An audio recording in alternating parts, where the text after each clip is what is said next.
नमस्कार मित्रांनो, सुस्वागतम. मुरंबा मालिकेच्या आजच्या भागामध्ये आता इरावतीच्या सांगण्याप्रमाणे अक्षयसुद्धा आता इरावतीचंच ऐकतो आणि बॅग वगैरे भरून आता सर्वजण बाहेर येतात. रमा आता आई आजींना म्हणते की आई आजी प्लीज तुम्ही यांना समजावा, खरंच मी काही केलेले नाही, तुम्हाला तर माहितीच आहे, माझ्यावर विश्वास ठेवा. आता रमा खूप असं विनवण्या करत असते, परंतु आता आई आजी आणि सीमा यांच्या डोळ्यामध्ये खूप पाणी येत असतं, परंतु अक्षय मात्र काही ऐकायला तयार नसतो. आणि शेवटी मात्र आता इरावती रागाने आता ह्या रमाकडे पाहत असते आणि खुशसुद्धा होत असते की अक्षय आता इरावतीचं ऐकतो म्हणून. रमा आता खूप असं विनवण्या करते की हे बघा, ऐकून घ्या प्लीज, मी काही केलेले नाही. तरीसुद्धा आता मालविका लगेच म्हणते की बाजूला हो, तुझ्यावर कोणाचाही विश्वास नाही. अक्षयने जे काही मागच्या वेळेस केलं शेवटी तू तेच केलं आणि आता अक्षयजी चला बरं तुम्ही. रमा म्हणते की 1 मिनिट फक्त मला आरोहीला भेटून द्या. तर मालविका रागाने म्हणते की तिलासुद्धा तू भेटू नको, कारण तिलासुद्धा तुझी नजर लागेल आणि अक्षय चला.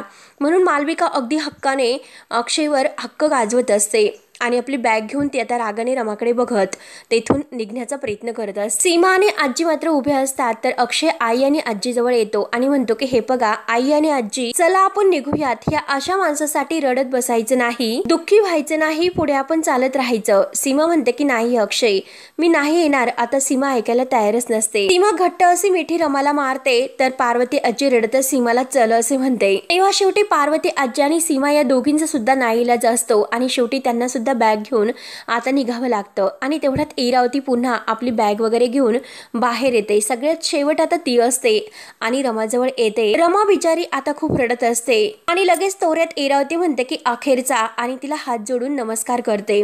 आणि हे पग अगं किती वाजले, घड्याळ तर नाही माझ्या हातामध्ये. आणि वेलकम बॅक रमा, हे पग आता मात्र माझी ही या घरातील हक्क अगदी सुरू झालेला आहे, त्यामुळे आता मात्र शेवटी माझी फॅमिली माझ्या सोबतच येणार, तू राहिली मात्र एकटी. म्हणून इरावती रमावर खूप हसत असते.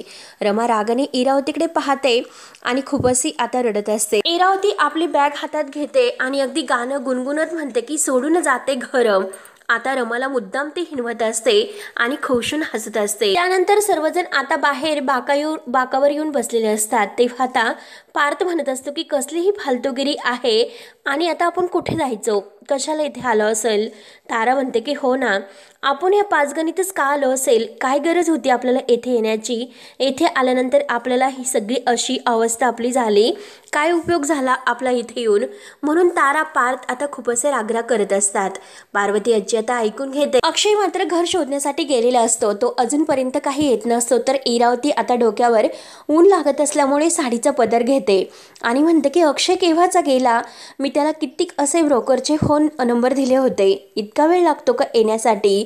तेव्हा आता पार्वती आजी टोमणा मारत इरावतीला म्हणते अगं त्याला घर शोधायचं आहे.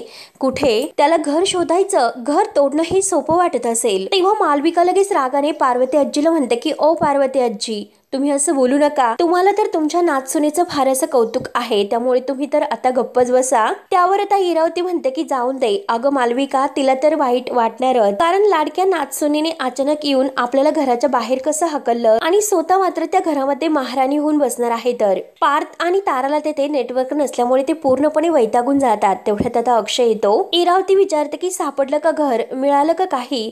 तेव्हा आता अक्षय फक्त नाही म्हणून मान डोलावतो. अक्षय सर्वांसाठी पाणी बॉटल घेऊन येतो. तेव्हा अक्षय म्हणतो की काही नाही, कोणी घर द्यायला सुद्धा तयार नाहीत आणि एकतर असे म्हणतात इतकी मोठी फॅमिली आहे तर आता आम्ही घर नाही देऊ शकत, कारण इतक्या मोठ्या खोल्याच आमच्याकडे नाहीत म्हणून, आणि जेथे घर आहे तर तेथे भाडं इतकं आहे तर ते भाडं आपल्याला देणं नाही परवडणार. त्यावर आता पार्वती आजी विचारते की अरे अक्षय, पण आपण काय करायचं, डोक्यावर छप्पर नाही आणि मुलांना आपण कुठे झोपवायचं, त्यात सीमाची ही अशी अवस्था. तेव्हा आता अक्षय म्हणतो की आजी अगं मी प्रयत्न करतोय, थांब जरा वेळ. आणि तेवढ्यात अक्षय एक फोन करतो आणि म्हणतो की हो मी शोधतोय घर, परंतु मला जेथे आहे तेथील पत्ता पाठवा, मी येतो तिकडे. अक्षय एकटा जाणार म्हणून मालविका लगेच आता तयारच असते. तर इरावती तिला जाण्यासाठी खुणावते.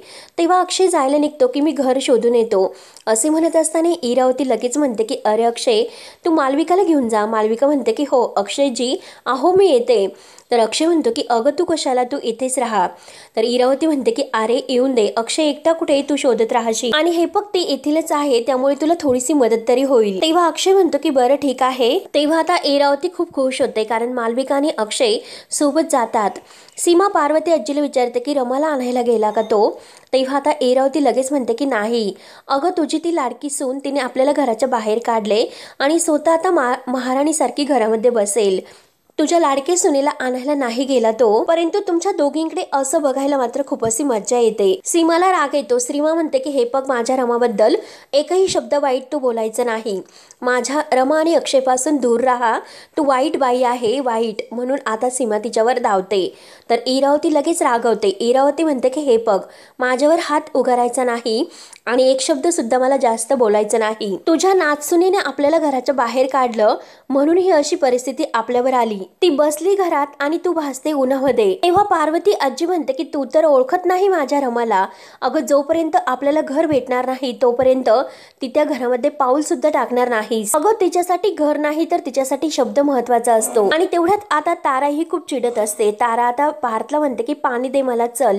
अरे ब्रो, खरंच येथे खूप बोर होतंय. त्यानंतर आता इकडे रमा एकटीच बाहेर तेथे पायरीवर बसून रडत असते आणि तेव्हा तिला अक्षयला, जेव्हा साईला तिने फोन केलेला असतो आणि अक्षयने तेव्हा ते सर्व ऐकलेलं असतं, या क्षणाची तिला आता प्रत्येक क्षण आठवत असतो. आणि अक्षयने जेव्हा धमकावलेलं असतं की माझ्या मुलीपर्यंत आता हे आलेलं आहे, तिच्या केसांना आपण कोणीही या घरामध्ये राहायचं नाही, असे स्पष्ट बोलून आता अक्षय रमाचा किती अपमान करतो. आणि शेवटी इरावती आणि त्या मालविकाचंच ऐकतो. आणि तेवढ्यात आता राणी रमासाठी काहीतरी खायला घेऊन येते आणि म्हणते की रमा मॅडम, सकाळपासून तुम्ही उपाशी आहात, काहीतरी खाऊन घ्या, त्याने तुम्ही आजारी पडताल. तेव्हा आता रडतच रमा म्हणते की राणी मला काही नकोय. तेव्हा आता राणी सुद्धा खाली स्ट्रे ठेवते आणि रमा शेजारी तेथे बसते. तेव्हा आता रमा ही राणीला म्हणते की बाकीच्यांनी खाल्लं की माहिती नाही, ते सुद्धा उपाशी फिरत असतील, मग मी कसे खाऊ. तेव्हा आता राणी म्हणते की रमा मॅडम, अहो मी पार्वती आजींना फोन केला होता, त्या मला म्हटलं की आम्ही सगळ्यांची सोय करतो म्हणून, आणि ते तुम्हाला सुद्धा विचारत होत्या, तुमच्यासाठी सुद्धा त्यांनी खूप चौकशी केली की तुम्ही काही खाल्ले किंवा नाही.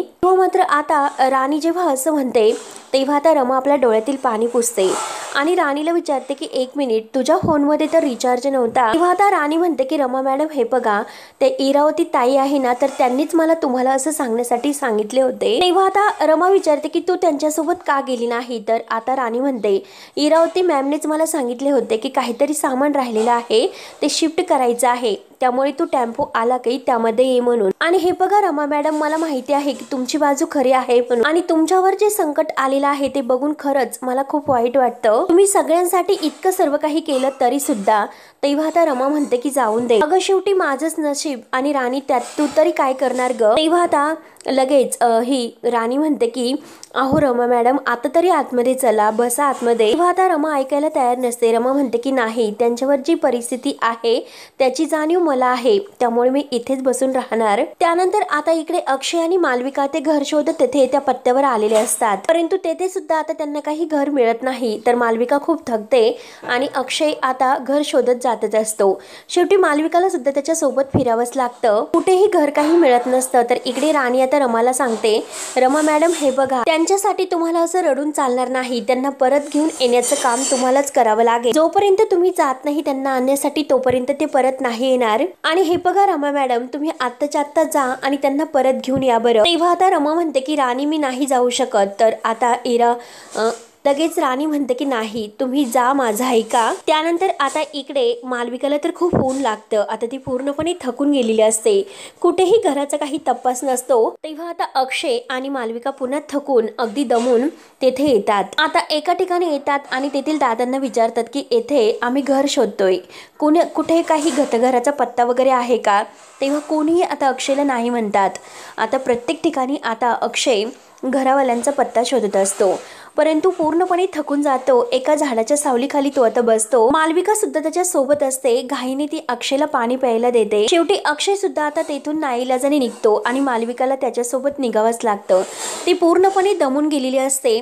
परंतु आता इतकी थकलेली असताना सुद्धा अक्षय बरोबर ती चालत असते। त्यानंतर राणी इकडे रमाला समजावते, तुम्हाला सांगते की हे बघा, एक वेळेस ते तुमच्याबरोबर भांडतील, तुमच्यावर ओरडतील, परंतु तुमचं नक्की ऐकतील, हो तुमच्यावर रागवू शकतात, तुम्हाला ते टाळू शकत नाही आणि हे सर्व घर म्हणजे तुम्हीच त्यांच्यासाठी आहात। तर त्यामुळे मी सांगते तुम्हाला की रमा मॅडम तुम्ही जा। शेवटी आता रमा ही राणीच्या सर्व बोलण्याचा विचार करते आणि शेवटी रमाच्या मनाला हे सर्व पटते आणि रमा राणीचं ऐकण्याचं ठरवते। तेव्हा मात्र आता रमा लगेच राणीचं ऐकून अक्षय आणि बाकी सर्वांना अगदी आणायला तेथे निघलेली असते।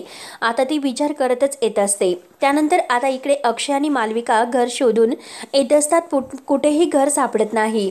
येताना मालविका म्हणते की बरं झालं मी तुमच्या सोबत आले, ते घर खूपच लहान होतं, नाहीतर तुम्ही ते फायनल केले असते।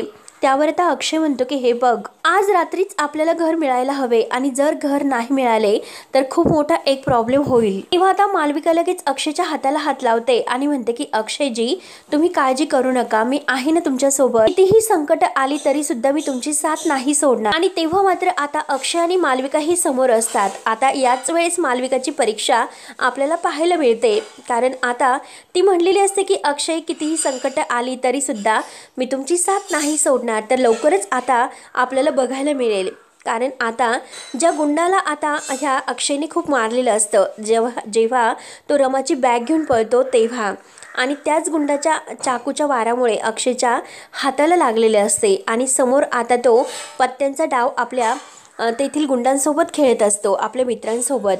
तेव्हा आता त्याचं लक्ष अक्षयकडे जातं। तेव्हा आता तो अक्षयला पाहतो आणि म्हणतो की अरे हाच तो काल ज्याने मला मारलं होतं आणि आज मात्र हा दुसरी सोबत फिरतोय, काल दुसरी सोबत होता, चल याला आपण बघूच। तेव्हा आता अक्षय सुद्धा त्याचं सर्व काही बोलणं ऐकतो। अक्षयला आणखीन राग येतो। तेव्हा आता तो गुंड आहे तर लगेच आपल्या गुंडांना घेऊन अक्षयला मारायला धावतच येतो। गुंडांना घेऊन अगदी धावतच आलेला असतो। तर अक्षय त्याला समजावतो की हे बघ, आज माझं डोकं आणि मूड कालपेक्षा सुद्धा अगदी खराब आहे, त्यामुळे माझ्या वाटेला तू जाऊ नकोस, आता मात्र तू नादी लागू नकोस। आणि मालविकाला तो एका हाताने बाजूला करतो आणि मालविकाला धरून तो तेथून जात असतो। तेव्हा आता हा गुंड त्याला म्हणतो की अरे आज मात्र तू हिला इम्प्रेस करण्यासाठी तू हिच्या सोबत फिरतो का, आणि काल मात्र त्या बाईला इम्प्रेस करण्यासाठी तिच्या सोबत फिरत होता, तर आणि काल मात्र तू तिच्यासाठी मला मारलंस, मग आता बघ मी तुझा बदला कसा घेतो ते, आणि त्या बाईला सुद्धा। तेव्हा आता अक्षय म्हणतो की हे बघ, तिच्याबद्दल तू काहीही बोलू नकोस, ती माझी। आणि अक्षय लगेच आता पुढे जे बोलणार तो लगेच शांत होतो। मालविका लगेच तेथून निघून जाते। तेव्हा मात्र आता अक्षय म्हणतो की मालविका तेथून गायब होते। तेव्हा आता अक्षयला मात्र ते सर्व आठवते की कितीही संकट आली तरी सुद्धा मी तुमची साथ नाही सोडणार। आणि आता मालविकाचं खरं रूप मात्र अक्षय तेव्हाच ओळखतो। तर आता हा गुंड लगेच आपल्या मित्रांना म्हणतो की चला याला मारा, चांगलं याला बेदम मारा, कारण त्याने त्या दिवशी मला खूप मारले, आता याला सोडायचं नाही। म्हणून सगळे गुंड मात्र आता अक्षयवर धावून येतात, अक्षयला घेरा घालतात। आता सगळेजण अक्षयवर एका मागून एक धावून येतात। अक्षय प्रत्येकाची धुलाई करतो, त्यांच्या हातामध्ये आता दांडे असतात, तरी सुद्धा अक्षय प्रत्येकाला एका दांड्याने खूप असा मारतो। प्रत्येक गुंडांची तो धुलाई करतो। एक एक करून अक्षयने सगळ्या गुंडांना खाली पाडलेलं असतं आणि सगळ्यांना बेदम मारलेलं असतं। आणि तेवढ्यात आता जो तो मेन गुंड आहे तर तो उठतो। अक्षय मात्र समोरून मात्र आता हा त्या दुसऱ्या गुंडाला मारत असतो। मालविका नारळाच्या झाडामागे जाते आणि मस्त पाणी पित हे सर्व पाहत असते। आणि त्याच वेळेस आता अक्षयच्या मागून एक दुसरा गुंड येतो आणि तो अक्षयच्या डोक्यामध्ये जोरात काठीने मारणार। मालविका ही सर्व पाहते आणि आता ती ओरडत सुद्धा नाही, अक्षय म्हणून सुद्धा ओरडत नाही, फक्त पाहत असते। तर आता तो गुंड अक्षयच्या जोरात काठी डोक्यामध्ये मारतो। आता अक्षयला चक्कर यायला सुरुवात होते। अक्षय डोक्याला आपल्या हाताने धरतो आणि आता मात्र अक्षय खाली कोसळणार असतो, तर तो हा गुंड पुन्हा अक्षयच्या पाठीत खूप काठीने मारतो। तेव्हा आता मालविका फक्त पाहत असते। मालविका अक्षयला वाचवण्यासाठी काही तेथे येत नाही। आता सगळे गुंड एकामागून एक काठ्या उचलतात आणि अक्षयला खूप असं मारत असतात। अक्षय फक्त आपल्या डोक्याला जो काही मार लागलेला आहे, आपलं डोकं हे जोरात अगदी दोन्ही हाताने घट्ट पकडून तेथे बसलेला असतो, त्याला चक्कर येऊन तो खाली पडणार असतो। तरी सुद्धा आता हे गुंड बेदम अक्षयला अक्षयला काठीने मारतात. तरी सुद्धा अक्षय हा कुणालाच ऐकत नाही. अक्षय जेव्हा खाली बसलेला असतो आणि काठीने जेव्हा त्याच्यावर मार बसत असतो तेव्हा अक्षय एका उडीतच आता सगळ्यांना अगदी खाली पाडतो आणि अगदी प्रत्येक जण आता इकडे तिकडे तोंडावर पडलेले असतात. अक्षय आपल्या एका अगदी म्हणजे ताकदीत सगळ्यांना उडून देतो. आता जो मेन गुंड आहे तो पुन्हा अक्षयला मारण्यासाठी दांडका उचलतो आणि तरी सुद्धा अक्षय पुन्हा त्याला अगदी जोराने मारतो. एक अगदी जो दांडा आहे तो हातामध्ये घेऊन प्रत्येकाची चांगलीच तो धुलाई करून प्रत्येकाला पुन्हा तोंडावर आपटतो. एकेकाची गचंडी धरून अक्षय पुन्हा त्यांना इतका मारतो कारण अक्षय आता खूप चवताळलेला असतो. तेव्हा अक्षय हा मालविकाकडे रागाने पाहत असतो आणि आता हा अक्षय त्या गुंडाला खूप काही आता धरतो आणि त्याला आसडून मात्र खूप मारत असतो. आणि तेवढ्यात मात्र आहात जो काही मेन गुंडा आहे तो मात्र आपल्या खिशातून पुन्हा चाकू बाहेर काढतो. तेव्हा आता मालविका पाहते. मालविका म्हणते की अरे बापरे, याच्याकडे तर चाकूच आहे, त्यामुळे अक्षयजी आता फक्त आणि फक्त तुम्हाला देवच वाचू शकतो. मालविका लांब जाऊन आता ही सर्व गंमत पाहत असते. आता मात्र ती अक्षयला वाचवायला सुद्धा येत नाही आणि ओरडत सुद्धा नाही. तर हा गुंड हातामध्ये चाकू घेऊन अक्षयवर मागून वार करायला येतो. अक्षय समोर एका गुंडाला मारत असतो. अक्षयचं पाठीमागे काही लक्ष नसते. तेव्हा मात्र आता हा जो काही गुंड आहे अक्षयला बेसावत पाहून तो लगेच मागून अक्षयच्या पोटामध्ये चाकू खुपसणार असतो. त्याच वेळेस आता तेथे रमा येते आणि रमा शेवटी त्या गुंडाचा हात धरते आणि रागाने आता त्या गुंडाकडे पाहत असते. आता रमाला पाहून मालविकाचा चेहरा तर पूर्णपणे पडतो. रमाने मात्र आता त्याचा हात चांगलाच पिरगाळलेला असतो. तो गुंड आता ओरडत असतो की सोड मला. तेव्हा आता कुठे आता त्या गुंडाच्या हातातील चाकू खाली पडतो आणि त्या आवाजाने अक्षय मागे वळून जेव्हा पाहतो तेव्हा रमाला पाहून अक्षयला खूप मोठा धक्का बसतो. आज मात्र अक्षयचा जीव रमाने येऊन वाचवलेला असतो. अक्षय आता आपल्या डोळ्यांनी हे सर्व पाहतो. रमा मात्र एका लाथीमध्ये त्या गुंडाला अगदी म्हणजे लाथाडून देते. अक्षय आता हे सर्व पाहतच असतो. रमा मात्र एका पायाने आता आपला जो दांडा आहे तो उचलते आणि त्या गुंडावर धावून जाते. अक्षय सुद्धा त्याच्या हातातील गुंडांना चांगलंच पुन्हा लोटून देतो आणि रमाकडे पाहत असतो. रमा आता दांडका उचलते आणि त्या गुंडांना धमकावत म्हणते की हातपाय जर तुम्हाला शाबूत हवे असतील तर येथून घरी निघायचं, नाहीतर मी प्रत्येकाला हॉस्पिटलमध्ये पाठवेल. तेव्हा आता तो गुंड म्हणतो की अरे ही तीच आहे, काल मात्र हा हिच्या सोबत होता आणि ती तीच आहे. तेव्हा मात्र त्या गुंडाला चांगलीच एक दांडका बसवते. त्याच्या डोक्यामध्ये मारून म्हणते की आयुष्यभर मी त्यांच्या सोबतच असेल. तेव्हा तो गुंड पुन्हा रमावर धावून येतो. रमा पुन्हा त्याला अगदी जोरात मारते. मालविकाला आता हे सर्व बघून आणखीन राग येतो. तिचा जळफळाट होतो. तेव्हा आता त्यातील दुसरा गुंड उठतो आणि दुसरा गुंड मात्र हातामध्ये काठी घेऊन म्हणतो आता आता तू सुद्धा नाही वाचणार. तेव्हा त्या रमा सुद्धा त्याला एका त्या काठीमध्ये खाली पाडते आणि आता मात्र इतकी मारते रमा त्यांना अगदी काठीने प्रत्येकाला अगदी मारते आणि म्हणते की मी पोलिसांना फोन लावते, मग तेच तुमची सोय करतील. तेव्हा मात्र आता अक्षयला खूप त्रास होत असतो. तो खाली वाकलेला असतो आणि तेवढ्यात रमाच्या पुढच्या गुंडांना मारत असते आणि मागे एक जो गुंड आहे तो लगेच आता रमाला अगदी वार करण्यासाठी चाकू खाली पडलेला असतो. तर तो उचलायला जातो तर अक्षय आपल्या पायाने त्या गुंडाचा हात दाबतो आणि आता रमाला सुद्धा अक्षयने वाचवलेलं असतं आणि रागाने आता तो रमाकडे बघत म्हणतो की मला तुझ्या मदतीची गरज नाही. तेव्हा मात्र रमा म्हणते की माझ्यामुळे तुम्ही या संकटात सापडला, मी तुम्हाला न्यायला आलो. तर अक्षय रागाने म्हणतो त्याची मला गरज नाही आणि रागरागाने मात्र तो गुंडाचा ज्या काही हातावर पाय त्याने दिलेला असतो तर अगदी रागरागाने तो आणखीनच अगदी त्या गुंडाचा हात चिरडत असतो. तेव्हा मात्र आता तो गुंड उठतो आणि म्हणतो की चला ते पोलिसांना फोन करतील चला. म्हणून आता सगळे गुंड घाबरूनच तेथून पळून जातात. तेव्हा मात्र रमा रागाने आपल्या हातातील काठी फेकून देते. तर अक्षय तिला रागाने म्हणतो की मला तुझ्या मदतीची गरज नाही, माझं जे काही आहे ते सर्व मी माझं मॅनेज करेल आणि रागाने तो चाकू बाजूला फेकून देतो आणि रमाकडे रागाने बघत असतो. रमाला मात्र खूप वाईट वाटतं. तिच्या डोळ्यातून पाणी येत असते. अक्षय तेथून निघून जात असतो तर रमा त्याच्याकडे रागाने म्हणजे रडतच पाहत असते.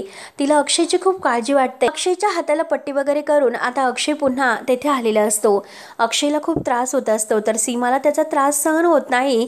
तेव्हा सीमा म्हणते की अक्षयला लागले, आई मी जाते अक्षयला औषध लावते. तेव्हा मात्र आता मालविका सांगत असते आणि इरावती अक्षयच्या जखमांना अगदी मलमपट्टी करत असते. मालविका म्हणत होते की तेथे ते गुंड आलेत आणि त्यांनी अक्षयला खूप मारले आणि तेव्हा मला सुद्धा सुचत नव्हतं की मी काय करू। मी घाबरले आणि तेथे एक बाई आली होती। तर इरावती विचारते की अगं कुठली बाई होती ती, कोण होती आणि कुठले गुंड, तू काय म्हणत होतीस। आता मालविका जे काही सांगत होती त्यातील काहीच अर्थ मात्र इरावती आणि यांना कळत नसतो। इरावती पुन्हा विचारते की अगं मालविका तू काय कशाबद्दल बोलते आणि अक्षयला इतकं कोणी मारले। तेव्हा आता अक्षय म्हणतो की अगं बाई बाई म्हणजे तीच ती रमा, आणि हे काल माझ्या हाताला जे काही लागलेलं आहे ते सुद्धा रमामुळेच लागलेले आहे। तर अगं तोच गुंड होता की जो रमाची पर्स घेऊन पळत होता। वाईटपणा मला सहन होत नाही म्हणून मी काल तिची मदत केली होती। तेव्हा इरावती लगेच हे सर्व ऐकून म्हणते की जेव्हा जेव्हा ती बाई आपल्या नशिबात येते ना तेव्हा तेव्हा काहीतरी प्रॉब्लेम निर्माण होतच असतात आणि काहीतरी संकट हे आपल्यावर येतच, परंतु नशीब अरे मालविका तुझ्या सोबत होती आणि मालविका तुझ्या मदतीला धावून आली।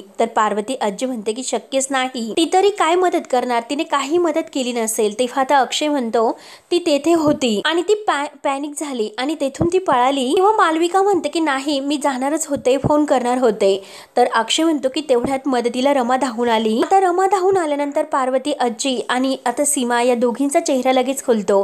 ते दोघे एकमेकींकडे बघून हसतात। पार्थ आणि तारा मात्र अगदी वरून उन्हाचा त्रास होत असतो म्हणून आता ते अगदी डोक्यावर अगदी आपलं शर्ट वगैरे आहे तर ते घेऊन हे सर्व ऐकत असतात आणि पूर्ण लक्ष त्यांचं मोबाईल मध्ये असतं। तेव्हा पार्वती आजी तोऱ्यातच म्हणते की हो शेवटी अक्षय तुला रमानेच वाचवलं। तर तेव्हा इरावती म्हणते की वाचवलं वगैरे काही नसेल आणि अक्षय तू एकदम साधा भोळा आहेस। अरे त्या रमाचं डोकं कधी कुठे कसं चालेल हे आपल्याला काही सांगता येत नाही। ते गुंड सुद्धा तिने तेथेच बोलवले असतील आणि त्यांना पैसे दिले असतील, तिने मुद्दाम हे सर्व घडून आणले असेल आणि स्वतः नंतर ती वाचवायला आली असेल आपल्याला दाखवण्यासाठी, म्हणजे अक्षय तुला की मी किती मोठी आहे म्हणून आणि मी कशी मदतीला धावून येते हे सगळं काही तिने प्लॅनिंग पूर्व केलेलं असेल। आणि बापरे खरंच काय प्लॅनिंग आहे बाईचं। तेव्हा आता सीमाला पार्वती आजीला इरावतीचा खूप असा राग येतो।